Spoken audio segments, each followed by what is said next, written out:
بسم اللہ الرحمن الرحیم۔ حضرت ابو ہریرہ رضی اللہ عنہ سے روایت ہے کہ رسول اللہ صلی اللہ علیہ وآلہ وسلم نے فرمایا، میری امت میں میرے ساتھ سب سے زیادہ محبت کرنے والوں میں وہ لوگ بھی ہیں جو میرے بعد ہوں گے۔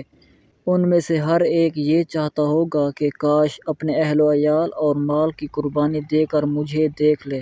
صحیح مسلم، حدیث نمبر 7145۔ حضرت جابر رضی اللہ عنہ نے رسول اللہ صلی اللہ علیہ وآلہ وسلم سے روایت کی کہ آپ صلی اللہ علیہ وآلہ وسلم نے فرمایا، جب تم میں سے کوئی شخص ایسا خواب دیکھے جو اسے برا لگے تو 3 بار اپنی بائیں جانب تھوکے اور 3 بار شیطان سے اللہ کی پناہ مانگے اور جس کروٹ لیٹا ہوا تھا اسے بدل لے۔ صحیح مسلم، حدیث نمبر 5904۔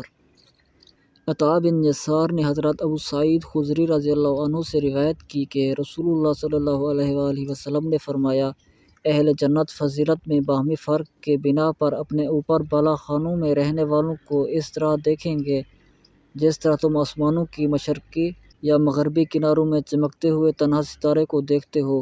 انہوں یعنی صحابہ نے عرض کی، اللہ کے رسول، کیا وہ انبیاء کے رہنے کی جگہیں ہوں گی جن تک دوسرا کوئی نہیں پہنچ سکا؟